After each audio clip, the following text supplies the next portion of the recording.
Hey, good evening. I'm Chief Meteorologist Travis Meyer, along with the wonderful Lacey Swope joining us. Today. Yeah, today is a good day for you.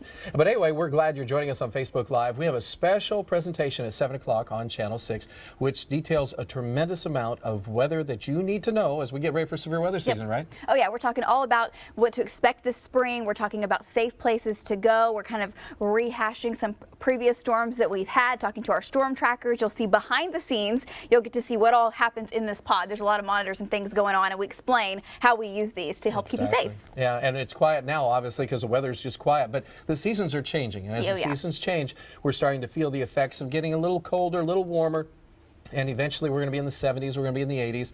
This weekend, for example, we're going to start seeing some showers and some storms, and it's just going to start building and building. And then I call it the terrible 20s of April, because there have been some historically horrible tornadoes that have happened in eastern Oklahoma. Okay. Lacey, one of the things, too, that you've had the chance to do, and we're going to see it on our presentation, is in Oklahoma City, you were there for multiple bad tornadoes. Oh, yeah. Over the last decade, there have been some very serious tornadoes in central Oklahoma, and I was working at our sister station for the Moore tornado in 2013. The El Reno tornado in 2013, and countless others, and we've been really fortunate here in Tulsa. And we detail a lot about the Moore tornado and the El Reno tornado. That was just one for the books. Right. Almost 300-mile-per-hour winds were recorded with the Doppler radar. I mean, that's almost like mind-boggling to think of that. 2.6 miles wide. Yeah, I mean, it's like, how can something be that monstrous? But it happened in Oklahoma. It did. And that's why we want to make sure that you're prepared and know what's going to happen in the world of weather in Oklahoma. I had the opportunity to talk to some folks who were in the northeast part of the country today, and they were here visiting, and they said, "What? You have tornadoes?" And I was like, some people don't realize that. So we want to make sure you're aware of what's going to happen. So I hope you join us now for the next half hour. We'll be back in just a little bit in the breaks and have more.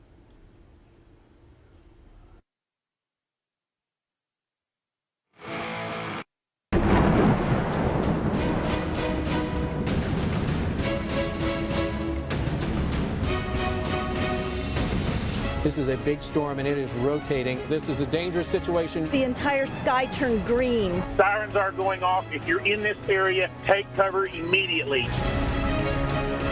We saw trees flying, big, huge pieces of tin flying. Literally sitting in the eye of the tornado, I'm just like, I'm gonna die. I mean, it could have completely ripped my house apart. It's crazy. I mean, something you can't believe. Last night was devastating. Once you've been in something like that, you'll never forget it. We survived. That's what's important. The house is still standing and we're still here. I mean, we can say we lived through a tornado. We survived. We'll make it. We'll always make it. We're Oklahomans. Ahead of the storm. Presented by Atlas Safe Rooms, the strongest choice in storm shelters. Oklahomans are no stranger to severe weather. Tonight, we want to help you get prepared so that you and your family can stay ahead of the storm. Good evening. I'm News on 6 Chief Meteorologist Travis Meyer. Over the next 30 minutes, we'll show you the latest tools in our arsenal that can pinpoint down to the minute severe weather that could blow onto your street. Plus, we'll go behind the scenes to look at how the state's largest team of meteorologists and trackers are working to keep you informed. And as we mark the 5-year anniversary of the deadly tornado that ripped through Moore, Oklahoma, learn how school districts across the state are keeping children safe when severe weather strikes. Some businesses are still rebuilding after an EF2 tornado ripped through Midtown Tulsa about 7 months ago. Thankfully, no one died, but there were 30 injuries, and over 200 homes and businesses had damage. We are waking up to extensive damage from early morning storms. This is a very brief spin up. It happened very quickly. It's unreal out here. The damage is extensive. Right now, it's pretty much a disaster area. I thought it was a clap of thunder to find out it was a tree landing on my house. The next thing I know, just something just boom hit me right in the back of my head, and we went flying. We were in the back kind of going about our jobs when what sounded like a bomb went off. We looked outside and the front of the building was lying flat.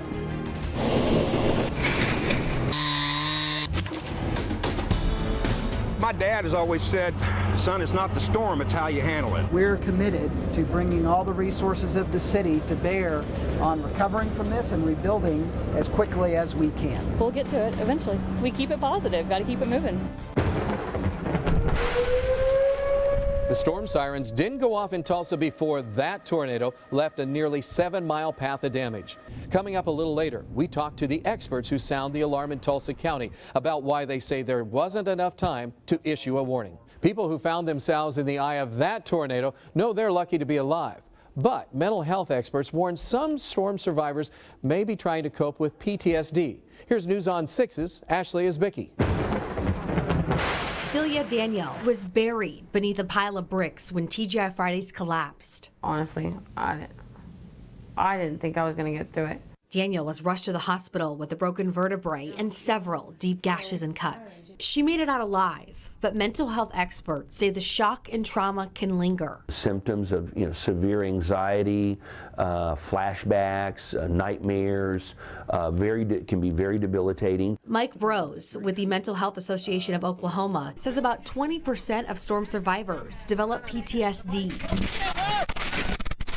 The forecast, anticipation, clouds, thunder, lightning, dark skies, sometimes those very things can be real triggers. Sydney and her best friend Caitlin were eating inside Whataburger when the tornado blew through. I have really bad anxiety, so I was kind of like freaking out, and like Caitlin was like squeezing me so tight, and she's like, "It's okay, it's okay." The girls tell us something as simple as a ringtone that sounds like a siren can put them on edge. A lot of times people, they don't make the association of what they're experiencing with post-traumatic stress disorder. But Brose says, just like with veterans coping with PTSD, there is treatment available. He says finding the courage to get help can be the hardest part, but one phone call can be the first step towards recovery and relief as storm season approaches here in Oklahoma. Ashley Isbicki, News on 6. In a little more than 140 years, we have tracked a little less than 100 tornadoes that actually touched down in Tulsa County. In fact, I went back through all the data and found out that only 2 qualify as large, violent twisters. The Southern Plains, including Oklahoma, is in the middle of Tornado Alley, where warm, moist air clashes with cold fronts to form severe weather, including tornadoes. Tulsa County has experienced 97 tornadoes since 1875, including several notable tornadoes in the past, including Tulsa, Owasso, Sand Springs, and Broken Arrow. While the damage and injuries occurred, these tornadoes were not considered large or violent tornadoes. Only 2 tornadoes in the metro region have ever reached EF4 or higher. The Brookside tornado of 1974 and the 1993 Catoosa tornado, both causing death and injury and millions of dollars in damage. So the question remains, when will the next violent tornado hit the metro region? No one knows for sure. EF4 and EF5 tornadoes are rare, accounting for only 1% of all tornadoes. But violent tornadoes are responsible for almost 40% of all tornado fatalities. While we can't exactly predict when the next violent tornado will hit the metro, it's happened in the past and could do so in the future. Remain aware of your weather surroundings, have a severe weather safety plan, and be ready to roll to keep you and your family safe. Keeping your family safe is our #1 priority. That's the important thing for the viewers. They want to know when it's getting to my house. Only on 6, the radar technology that can pinpoint when rain, hail, or even a tornado will arrive on your street. Plus, find out where people are most vulnerable when severe weather strikes. And next, we'll take you behind the scenes to show you how every member of our weather team plays an integral role in keeping your family safe. My name is Vaughn Castor. I've been tracking storms since about 2001. Over the hurricane season, we went down to cover Hurricane Harvey. We covered it as it made landfall as a Category 4. We like to be out there learning about storms and saving lives. If you're going to buy. We are so blessed to have such great storm trackers around here, Lacey, and you know that because we have some great ones in Oklahoma City as far as our state team is concerned. One of the things, though, that I wanted to bring up in this break is that we preach a lot about the potential for a tornado in Tulsa. Knock on wood, we haven't had that happen. Ellen was sharing that with us. You've seen that. It does happen in Oklahoma, the very large metropolitan areas do get hit by very strong, devastating storms. Yes, and so many times it's really hard. You don't want to cry wolf, and we don't want to ever cry wolf and say, be ready, be ready, be ready, but we have to every year because it does happen. It's happened in Joplin. It's happened in so many different locations, and some of them are historic. I mean, prior, 1942, there's some of the worst ones ever have happened in eastern Oklahoma. There's quite a few in western Oklahoma, obviously, because that's more likely, but you've seen quite a few when you were in Oklahoma City, even though you grew up here. Right. And so we just want to make sure you're prepared. That's the biggest thing. Yeah, definitely make sure you're prepared. And just like you were seeing some of the video and some of the footage of the August tornado, definitely that happened in the middle of the night. And sometimes that is what happens. And that's definitely much more likely in the Tulsa area than it is in central and western Oklahoma, is to have these nighttime storms. And so it's really important to have multiple ways to get watches and warnings, and to have your app on your phone that will wake you up in the middle of the night, different things like that. And we're going to talk about a lot more of that. That's true. And just one of those things too with the Tulsa tornado. So we were really frustrated by that tornado because it was dying down. There was some data that was missing that we didn't have, and so that can make a difference. But we want you to always be prepared because this will happen again. We're in Tulsa, we're in Tornado Alley, and these type of conditions will be around. So we're going to continue our coverage here as we go through, and we're just about ready to go back to our program. But we do want you to make sure that are safe, and we'll find ways to make sure you are safe coming up. So continue to please join us as we continue ahead of the storm.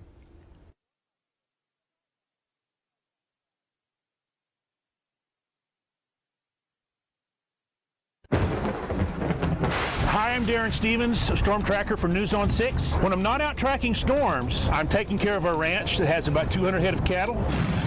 Over the summer, Hurricane Harvey hit the Houston area, took a sea-doo down there, had many water rescues for the residents down there. We all know Oklahoma weather can change in an instant. That's why it is imperative that our technology stay ahead of the storm. Only on 6, we have tools in our arsenal that can pinpoint the exact minute a storm will come barreling down your street. Very dangerous, damaging tornado right now. At News on 6, we have products that are exclusive just to our station, and these products are geared at keeping you safe. That can track these storms street by street and tell you exactly where the storm is headed. One of those products you'll see only on News on 6 is called Shear Rate. It takes that rotation and pinpoints it to a very specific location. So we can zoom down and say your street and say next it's going to be on this street. Something else you'll only see on News on 6 is called Hail Swatch. We can zoom down to your neighborhood, not just your neighborhood, but the street in your neighborhood, and it tell you the type of hail that you have received. Another product that we want to show you is a 3D view of the thunderstorms. When you start to see a storm get taller, it's getting stronger. 30, 40, 50,000 feet, it likely has rotation with it. We can also zoom around, show you different parts of the storm. How big is the hail in the thunderstorm? So potentially, is the storm getting stronger or is it weakening based on that 3D view? These are all critical when it comes to tracking severe storms in Oklahoma. Products you'll only see on News on 6. Every News on 6 meteorologist plays a vital role during severe weather. Tonight we'll take you behind the scenes so you can see exactly what we do to make sure your family stays safe. We've got a tornado warning now in effect. We have an on-the-ground debris out in this area. One of my primary roles is to analyze data. I'm looking for where storms are going to develop, when they're going to develop. The best vantage point. My role is to coordinate up to 8 trackers that are out in the field spanning green country. Radar can only tell us so much. To have a tracker on the ground is giving us the ability to have eyes in the field. Michael, I'm getting hit by 80-mile-an-hour wind. And to give viewers exactly the knowledge of what's going on. Seeing some of that debris now. When storms start to fire and Travis is at the weather wall, I'll run radar for Travis and we'll analyze storms, not only using reflectivity or velocity, but we have many other products that we'll be using. During severe weather, Catoosa, Verdigris, my role is to run radar as well. So we have 2 separate systems to run radar. Stacia runs it for Travis. I'll be analyzing radar and looking at different aspects of the storm. So sometimes we have not just one tornadic storm, sometimes we have 3, maybe 4. It's important to know which one's the strongest, which one's threatening homes, which one's threatening livelihoods. On a really significant severe weather day, well then it's all hands on deck. Tornado warning is still underway. So I'm here not only in the morning, but the afternoon, the evening. And again, this is a very dangerous storm. And I'm helping Travis and the team. My primary job during severe weather is social media. If someone loses power and is not able to see us on air, but it can maybe stream us on our app, or is even just following along on our Twitter feeds and our Facebook feeds. social media becomes incredibly important for us to get out that life-saving information. There's so many storms we can have in Oklahoma. There's so many different types of variables go into play on which one becomes stronger and when. It takes a whole team of people to keep everyone in our area safe. Knowing where you're going to take shelter during a tornado can mean life or death. Getting in a car to try to outrun a storm is dangerous. News on 6's Brian Dorman explains. 2011, Joplin, Missouri. 2013, Moore and El Reno.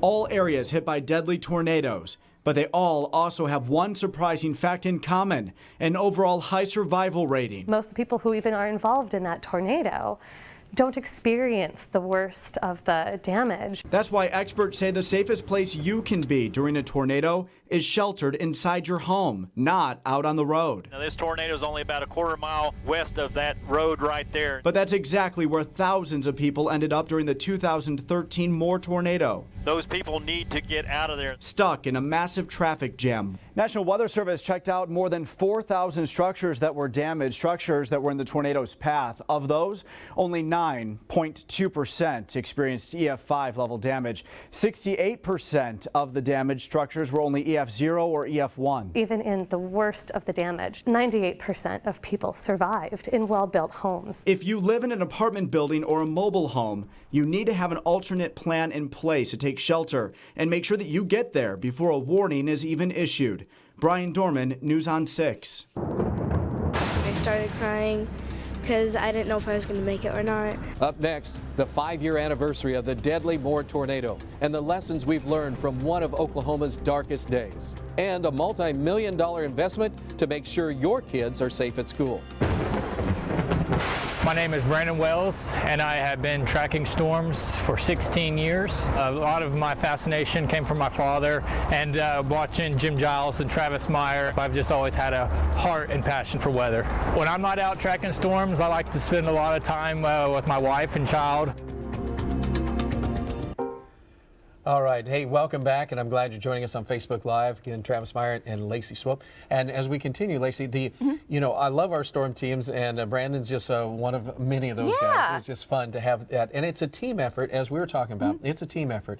And a lot of people ask us questions about, how do you guys all function? But everybody has a place, and everything in data is so different. Because in the 1980s when I started, there's usually maybe just like me or just maybe two of us, and that was it. But now that we have all the technology, it's just changed so much, especially the last 10 years. Yeah, you have to have someone to man every what we call just battle stations, because there's so many different things that you have to be looking at, and we have so much data coming in that has to be analyzed, which is great because it lets us pinpoint these storms a whole lot better. We still have a lot of work to do, but it requires a whole team of people, a huge team, and we're very blessed to have the largest team in the state when you combine us with our resources in Oklahoma City. Yes, and that's a huge blessing. And when you have 2 helicopters flying around and being able to go around different storms, we have storm trackers that have had 20, 30, 40 years of experience. Yep. Some of these Some guys of us have 80 years of experience. Wow, I didn't just hear that, did I? I did. Yeah, But anyway. Go ahead, Travis. Yeah, I'm going to keep talking here for a minute so you can't talk and say things like that. We are, though, very, very happy to have Lacey on board, except for that last comment. And there are so many other things that are going on, though, that we want you to stop and think about, because as we go forward, a lot of people worry about what's going on as far as, do I get tornadoes in my area? Do you stop talking about tornadoes? Some of the questions we were getting. Like, hey, once it gets past Highway 69, you don't worry about us. Anytime there's a tornado, we're on the air. Right. Anytime there's a chance that somebody's going to lose their life because of a tornado, we're on the air. We want to make sure you're ready. Absolutely. We got a question from Nathan. He's wanting to know the last time there was a tornado in Okmulgee, 6 miles west of Okmulgee, was 2014. That was an EF0. Nathan. All right. We'll be right back. Seen on the Story, News on 6. My name's Ron Morton. I've been chasing storms for about 23 years now. It's a way for me to help folks, especially here in Oklahoma. It's a great privilege to chase for Channel 6. It is just ripping up everything that is hit. May 20th, 2013. 40 minutes of terror as a monster tornado cut a 20-mile path across the Sooner State. 24 people, including 9 children, died. Nearly 400 more were injured. Meteorologist Lacey Swope was working at our sister station, News 9, tracking that powerful storm, and she says it's a day she'll never forget. This thing is getting ready to put down another tornado. And Lacey, you were in the middle of that. You were at our sister station, KWTV, and you watched it play by play, and Right. it was awful. Tell us about it. It was absolutely horrible because the timing, I think, was one of the major things that made this event so devastating. The tornado actually touched down earlier than what we typically see. It touched down at 2:56. It started in Bridge Creek. Well, that put it in Moore just as school was just about to let out. So you had all the parents on the roadways already trying to get to their kids just to pick them up like it was a normal day. But then you throw in an EF5 tornado and it was absolutely catastrophic. So being at the station that day and watching just the people in the studio, the reaction on their faces, but no one was really prepared to see the video and those images that we saw. No, and it's so scary to see that. And as you said, it was kind of like a street by street, because you guys were literally saying street by street Right. what was going down, right? Well, because we knew the storm was coming in, we were kind of aware of the time of it, and we started seeing all these people converging on Moore versus people that were taking shelter. And so the chief meteorologist at the time knew right away, okay, we've got to start talking to people that are listening on the radio. And I remember thinking in this moment, this is going to change meteorology. I mean, this is going to make it very, very critical second by second. And what we're saying is so crucial to the decisions those people are making. And it changed the way I think about every setup from that day forward. And what we want to make sure is that we don't scare people into thinking that it's going to happen in Tulsa, but it could happen at any time. Yeah. It's happened in Joplin and Oklahoma City, and it could happen here. That's why we want you to always be weather aware. Very few communities have public storm shelters, but that's not the case in Rogers County. Nearly 3,000 people can take cover during severe weather inside the 2 storm shelters built on the campus of Ulaga-Talala schools. The heartbreak felt across Oklahoma after the Moore tornado led to a call for change. Now school districts across the state are turning to voters to help get the money they desperately need to build storm shelters and keep children safe. 1, 2, 3. Students at Tulsa's Kerr Elementary now have a safe place to go when severe storms approach. School leaders held a ribbon cutting just last month on the district's newest storm shelter. And we take safety very seriously. The voters in Tulsa take safety very seriously. Paid for with bond money, Kerr's tornado-proof room is big enough to hold every single student and staff member and can even withstand the strongest storms. Does that look like a school to you? Yes, it is. Keeping students safe became top of mind in Oklahoma after the deadly tornado that ripped through Moore at the end of the school day. We'll use every square inch of this, for kids just to keep them safe. At Allen Bowden schools in Creek County, students used to take cover in the bathroom during severe weather, but not anymore. I think it's a peace of mind, especially for our parents. A new media center is centrally located on campus, allowing students to get inside in seconds. When you think about having somebody's heart and soul in this classroom, 21 of them, and nowhere to go, it's important. More than 800 elementary school students in Elk City can take shelter in this brand new state-of-the-art 5,000 square foot safe room. The lead architect on the project said it can withstand 250 mile-per-hour winds. These walls here are masonry concrete reinforced walls. You have a roof that is a concrete deck. All the steel joists are attached to the walls. The walls are attached to the foundation. Giving teachers, students, and their families peace of mind with tornado season right around the corner in Oklahoma. If they only knew what it meant for us and our students, it's a big deal.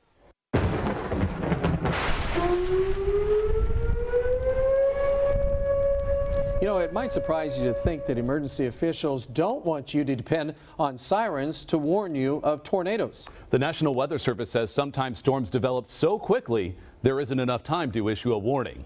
Unfortunately, it's a perfect storm that played out in Tulsa over the summer.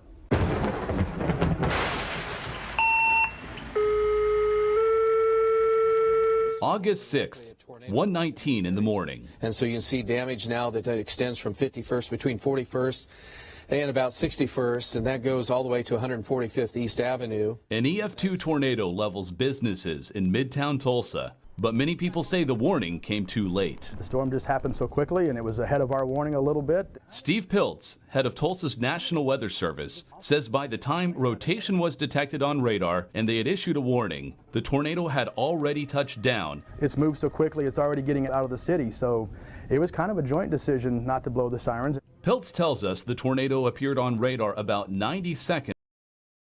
In that small window of time, he says 40-mile-per-hour winds suddenly increased to 125 miles per hour. Every decision, every move you make suddenly gets magnified. Now every time you pause to say, hey, come over and look at this data with me, what do you think? In that 30 to 45 seconds, it's moved another mile almost. The best advice is to always stay weather aware. You can do that by downloading the free News on 6 weather app, which is available for iPhone and Android. There you can see live radar and watch our live streaming coverage as we track storms minute by minute. Storms can be scary for adults. So imagine how terrifying they must be for children. Up next, how our Oklahoma weather experts are helping keep kids calm when severe storms roll in. And how you can join the largest team of meteorologists and storm trackers without ever leaving your home. My name is J.D. McManus. I've been tracking storms for about 17 years now. I just love the weather and everything about it in all extremes. One of the most memorable storms was twin tornadoes going across the Gloss Mountains in western Oklahoma.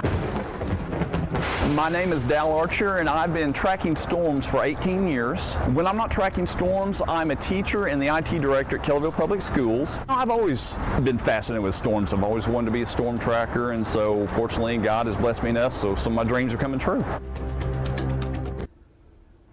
Welcome back once again, and again, storm trackers, love them to pieces. Yeah. There are eyes out in the field. We have great radars and everything, but it's really nice to have that confirmation of what's going on. We did have a couple of quick things, and then you had some questions that you're going to answer. The wild weather shows, somebody said, hey, Trey, I think it was, said wild weather shows. And Melody said, boy, I wish we still had those. I wish we did too, the evening ones that were in the communities. We switched gears about 7, 8 years ago, and most of that was because we wanted to move more into the schools a little bit more so that the kids could have a better education, because we love the evening ones with parents and kids. That was awesome, but it did take a tremendous amount of resources, and this we're able to direct right at the kids, and so that if there ever are storms, we really try to make an impact on them to make sure that they respect storms. They're just not afraid of them or scared to where they just scream and don't do anything. We try to get them to understand what's going on there. So that's real important, we do think, and that's why we took some of our focus in that direction. Also, Mike Grogan just told us about the weather apps. So the weather apps you can get right from News on 6. It is the most awesome thing in the world, and it can track you wherever you go, and that gives you the warning if you're driving on a vacation, whatever. Yeah, so I was just looking at right now. I mean, the app is really, really simple. It's really easy to use. You can zoom in to street level on the radar. You can get the watches and warnings. It alerts you instantly, and it's free. So it's easy to get, easy to have, and it's very helpful. Also had a question. Lisa Riggs wants to know, why is it not safe to be in an apartment during severe weather?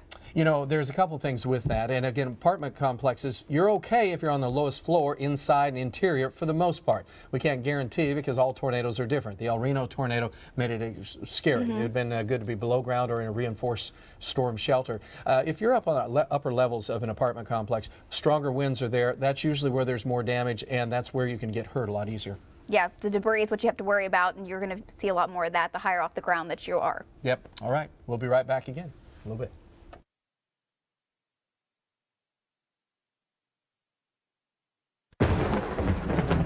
My name is Pascal van Schijndel. I'm tracking storms for about 18 years. In 2004 was the most amazing one to me because it was a nice funnel, didn't create any damage. Here comes the tornado! Oh no! Trav's Wild Weather Camp teaches area kids about severe weather in a fun, interactive way, so they won't be afraid and will stay safe when the weather turns bad. Our weather team tracks the potential for severe weather in over 25 counties. And social media has become vital during severe weather. With just the push of a button, we can tell you where the storm is headed, and you can tell us what you're seeing. From News on 6, this is a severe weather update. Hey, good evening once again. Meteorologist Travis Meyer and the Warren team. When severe weather strikes, you can always count on News on 6 to bring you the latest information. But alerting you on TV is only one way we're keeping you ahead of the storm. Social media is an essential tool we use to keep you and your family safe.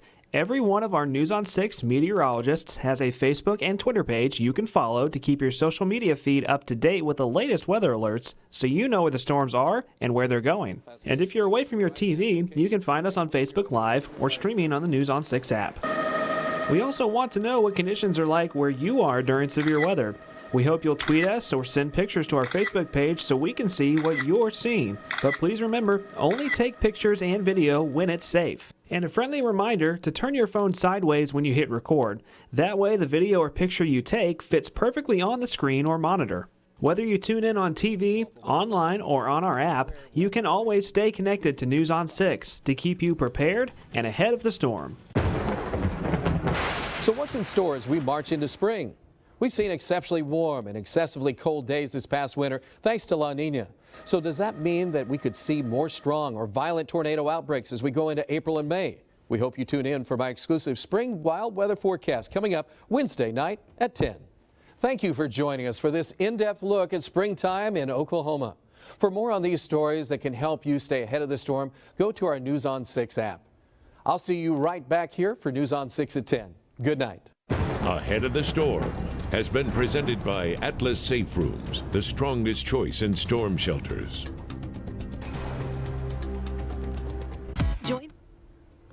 Hey, welcome back, and that was our show. We didn't get to cover everything that we want to cover because we were given 30 minutes, and there's so much weather stuff we would love to cover. Shelters, there's so many different kinds of things that are important for that, and make sure that you're prepared. And we're going to answer some of those now because we have some time to talk to you. As if you're going to stay on Facebook and ask us some questions, we can do that. And again, the forecast for the spring, we have that coming up on Wednesday night. But we do think it's going to be very interesting because we're still in La Nina, and La Nina has some very interesting curves to it, and we're going to share a lot of that on Wednesday. But I will say that a lot of La Nina patterns in the past have led to a couple of really significant outbreaks, and I'm going to show you some of those as we go forward. And you have some questions too. Yeah, I'm following here on my laptop with all your questions, seeing who's logged on and what all you're liking about the show. Thank you so much to everyone that's joining us here.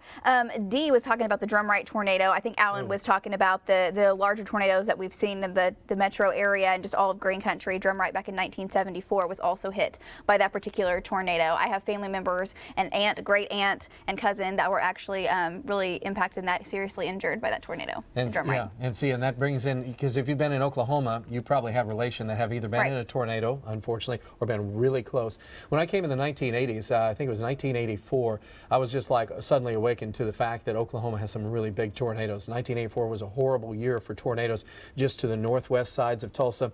The sky took going to Westport, and it was usually the April 20s again, April 26th, April 24, and April 27. Those are dates that live in infamy around here. The Catoosa tornado was April 26, 1993. So a lot of those tornadoes have occurred in the past that have been monsters, and so we've had a lot of those that we want to make sure that we're going to revisit them and not going back in time, but going into the future. And that's why we love to have some of these moments where we can share with you some of this information. And you have to, if you have time, to share some of that. One other thing I was going to bring up, and then I'm going to have you get a few more, is that a question came in, do your storm trackers have meteorology degrees? No, but we do require that they have years of experience. And you probably were listening to all of our guys. Some have 20 or 30, at least 15 to 20. And the reason we like that is because you have to have the experience. You have to know where you're at, because people can get caught up real quickly in storms. We had really good professional storm chasers and trackers in El Reno that were killed, that were nationally known, and it was just because the gravity of how large that tornado was mistaken, and they didn't understand it. And that's why the more experience you have is great. It doesn't prove that you're going to have better luck or staying alive, but we try to keep our people safe distance, but they have to have the experience of knowing what they're looking at. And most of them, they're very well read, and I would challenge almost anybody to see if they weren't a meteorologist, because they follow our models and computer models, and they know almost as much. All the time about what's going on, the latest storm outlooks, and they love all types of weather, winter weather. I mean, if you're a weather nerd, you know, it's just kind of in your blood. It is. There's a lot of people in Oklahoma. Something really unique too, I think, about our trackers is they're all from Oklahoma. I mean, they live here, most of them born and raised here, so they know those areas around their homes and their communities like the back of their hand. They know all of Green Country like the back of their hand. So they know every county road. They know which roads cross our rivers. You know how to stay ahead of the storm, and it's excellent. I learned so much from them just listening listening to them talk while they're out chasing. Yes, and they have the ability to do a lot on the side because they have so many friends too because of the years of experience they've been around, and so they get a lot of information, and we're really, really proud of them. There's a lot of great storm trackers around the state, but I am very, very proud of our folks. And do you have some more things that come? Yeah, folks just commenting about watching and love the special. Sand Springs tornado? Sand Springs tornado. Debunked a lot of myths. That's right. You know, we get that question a lot. I hear that a lot, especially from folks in eastern Oklahoma versus folks in western Oklahoma. Since there are more hills, more rivers on this side of the state, there's always those myths that you hear that, oh, hey, I live by the river, I live on the east side of a hill, so I can't get hit by a tornado. But we can debunk every single one of those myths, unfortunately. Yes, and that's true. And some people, just because they haven't been hit doesn't mean that they won't be hit in the future. Right. And there's been so much scientific research that has been done, and you can Google some of that. Some of it's in booklets, or some of it's in research papers. There probably might be hard to find, but actually all the latest data that comes out, there is really nothing that supports the fact that some areas are more prone to tornadoes, even though that's what I was working on my master's degree on, was the fact that there were areas more likely to be hit by tornadoes and severe weather than others. And one thing I want to point out too is that the only thing I really proved in my paper was the fact statistically, you always think that storms are happening to your north or to your south more than they are happening to you. And that goes for rainfall too. Right. And you think, oh man, they're always getting rain. I would never get that. Oh, they're always getting rain down there. Well, if you statistically stop and think about it, 66% of the time somebody else is going to get that precipitation compared to 33%. So mentally and psychologically, you are getting less when you compare it to the folks in other directions away from you instead of your spot in specific. And that happens with tornadoes sometimes as well. Yes. Yeah, just reading more comments. Yeah. Nick was saying, what can I do? I do live on the second floor of an apartment, so what is my best option? And he doesn't think his apartment community has a shelter. So that's kind of when we start to tell you a lot of folks are in that situation, and that's where you really have to have a plan. You have to have a plan. You have to have a safe place, and it comes down to maybe even the day or the week. Where are you going to be? Where are your kids going to be? If we tell you storms are likely happening at a certain period of time, you just need to know where you can go during that period of time. Oh, yes. And have a very safe place to go. And maybe that's a neighbor. Maybe you've got a relative that you actually go to their house in plenty of time ahead of the storm. Yes, and that's the biggest thing, because I lived in an apartment complex in Tulsa for a long time when I first came to Tulsa, and I lived on the second floor. As a meteorologist, that's probably not a great place to be. But anyway, so I was friends with people below me, and they said, hey, if there's ever a storm, and I was supposed to be at work, but of course back in the 80s it wasn't nearly like it is now, where we had so much technology and all, as we talked about a little bit ago. But I literally had friends that weren't really friends, but they became friends, especially during severe weather season, that I knew I was going to be able to get to a safe place if it happened very quickly and I didn't know about it. So those are things that really make a difference. And again, myths are myths. They're myths for a reason. And so we want to make sure that you know that tornadoes can blow through just about anything. We did stories last year, Lacey, and you were in severe weather mode in Oklahoma City last year at this time. But we did stories on downtown Tulsa and how it's not been hit by a tornado. It's been just south, been just north, but it hasn't been downtown. That's not to say it couldn't. Oklahoma City's kind of the same boat, right? Yeah, if you look at the downtown area of Oklahoma City, it's kind of the same thing. You look at the stats all around, but you can also overlay the track and the pads across all of Oklahoma, and you can see there's no rhyme or reason. It's not that one particular place gets hit anymore, that tornadoes track in the same direction over that particular area. I mean, there's not a lot of rhyme or reason. It all has to do with the setup of the system that particular day, and really down to that minute. Yes, and I'll say one more thing while you're looking maybe for another thing, and that is that people say, okay, so does more get hit more often than not? And yeah, they kind of do. We'll say that since 1999, they've had way too many times. Some neighborhoods have been hit 3 times, and people have rebuilt in those areas, and I find it amazing. After one time I'd have this little I don't think I want to do that. The second time, I said, for sure I'm out. But some of them have gone 3 times. Yeah. And everybody has a safe room now. And that's one of the things we tell the kids too in our wild weather camps. We say that as you get older, we want you not to promise us, but to make sure you have a safe room in your home.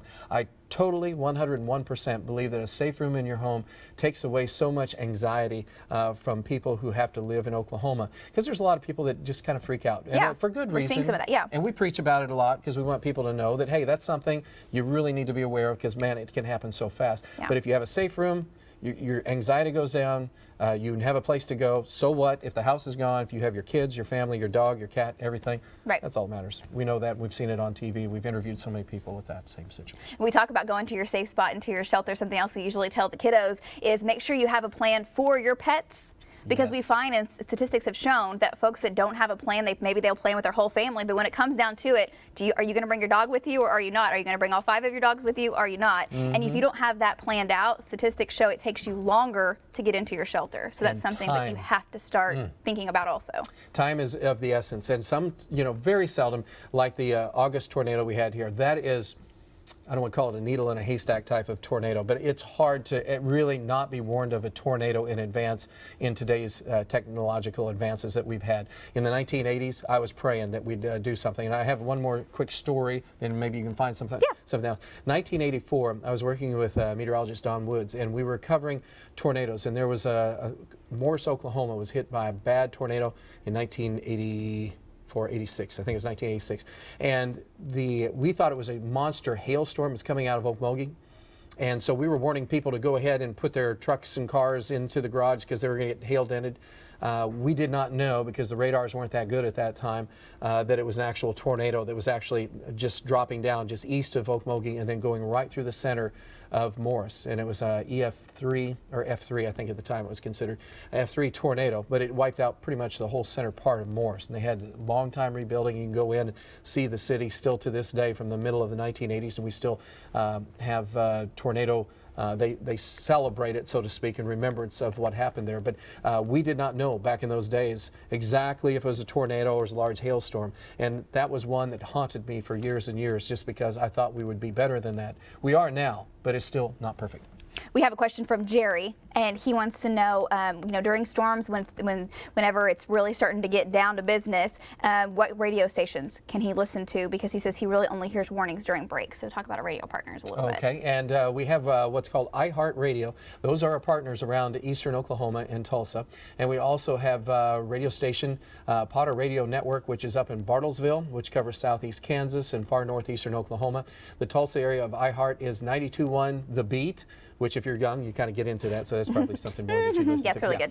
I listen to 106.1 The Twister, personally. I like that country music. Yeah, and the Twister name, you gotta love it. Yeah, you kind of got to love that. That's just kind of our, in fact, we have t-shirts sitting on our wall just in the back with that on there. But those are the ones, and 97.5 KMOD for some rock and roll. And that kind of goes with tornadoes too, a little rocking and rolling, you could say, in that. But those are the ones that if there's actual tornadoes in the city, that they will go live when necessary to cover, to make sure that we're doing play-by-play, making sure we have that. And of course our streaming app, which is, a lot of people lose power. A lot of people have satellite cable providers, and even if you have cable providers that aren't satellite, a lot of times cable will go out, and then you're like, okay, guess we're on our own. No, you're not. You can be streaming, and as long as there is a cell tower someplace in the vicinity, you'll be able to stream us live. So, technology's gone so far, and so you cannot ever really be without us some way or manner or form. And so if you have an iPad or something like that, and you can just have that sitting there and be watching us, and from your safety Frady hole, you'll be in good shape.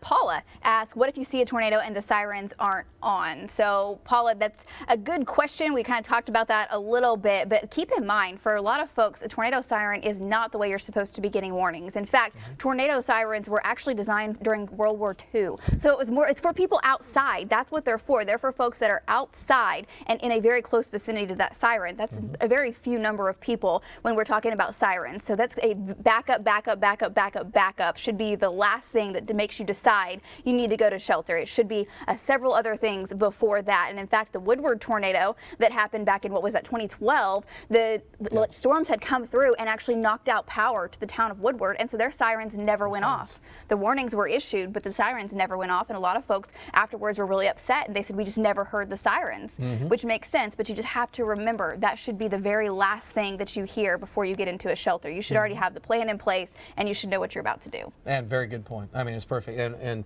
meteorologist Mike Grogan was telling us about that. Yep. Because sirens, that's one of the first things we say. Sirens are going off. And so we haven't perpetuated, but I mean, we do make a statement that sirens are going off. Yeah, and it's an eerie sound, and it makes you act. It does. But if you have your cell phone, you have your iPad, and of course have us on Channel 6 if you can, please. And we'll do everything we can. And I know for those people who, I've had this probably, I can't tell you how many years I've had people say, you don't care if it's not in Tulsa.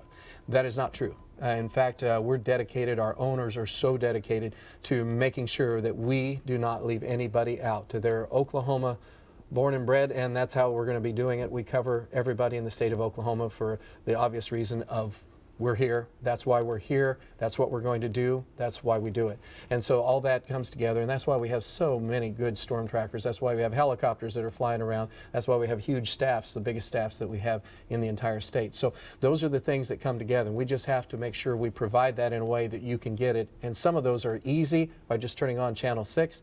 Some of them might be without power. You have to come up with a little bit better plan, like using your iPad or your cell phone and stream that information. Okay. Yeah, we always say make sure you take that down, take your iPad or your phone with you down into your shelter or to your safe room too, just so you can continue to get that information. Good point. Good point. Yep. Anything else there? Do we have a few more? We have several people commenting about the coverage and the ahead of the storm. They absolutely loved it. Thank you so much to our crew. Also a huge part of that. Yes, indeed. Miss Christy Webb over there. Yeah, she whipped us all into shape. Some of us literally, but yes, man, I still can't sit down. Pain and agony.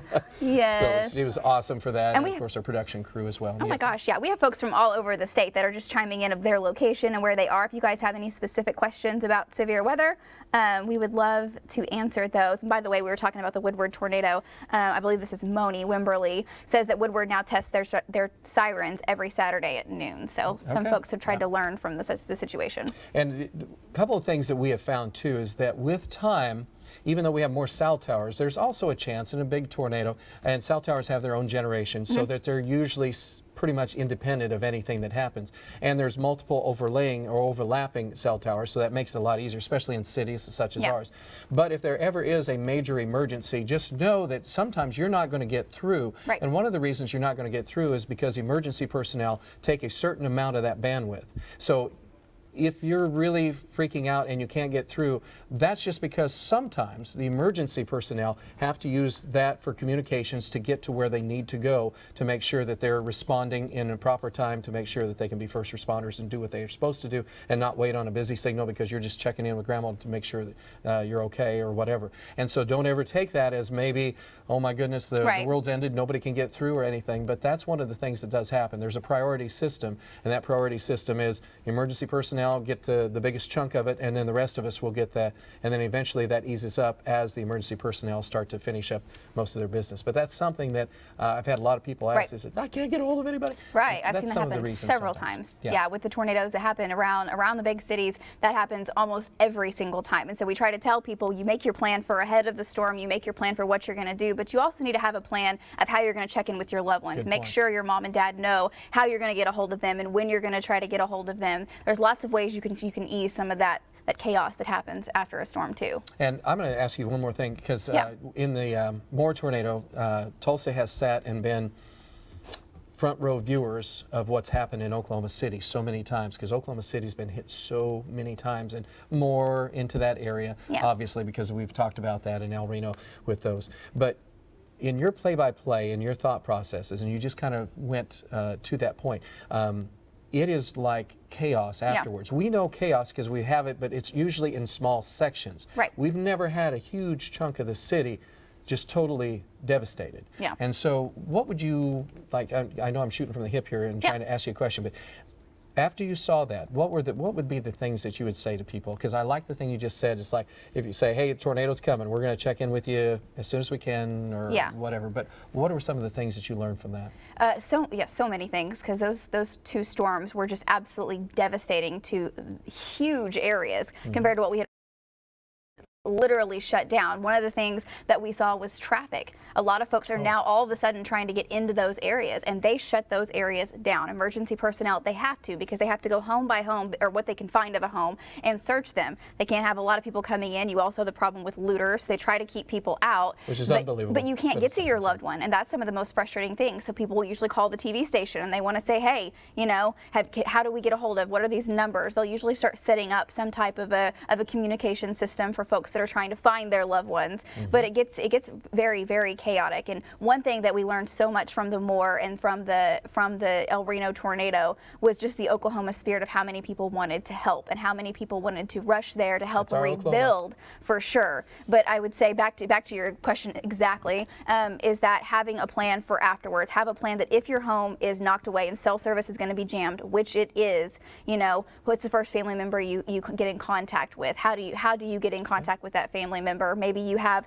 Facebook and you get on there. I mean, there's lots of different ways to get back out to the world, but you just got to figure out how exactly to do that. All right, and one other thing I want to add is that if you take medicine or anything like that, take a small bag that's a day or two with you. That seems to be one of the big things. I mean, it's obvious you want helmets, protection, shoes, things like that if you're going to go to your room, but don't forget medicine. Yep. Just a few of the, just a little bag with a first aid kit, and then also maybe a day or two worth of medicine, because sometimes it's very hard. You're distorted, you're trying to find medicine, you're trying to get to some place, emergency personnel, they might not know exactly what you have. Maybe you're dazed, you can't remember. So that would be a great thing to have on the side. All right, I know we got to go.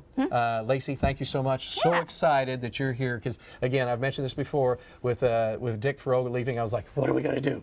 Well, fortunately, we have a fantastic person that has joined our staff, so I'm so excited. Well, I grew up watching Dick Farrow and Travis. So not 80 years, but it's close. See, now this is where we make her quit talking at this point again.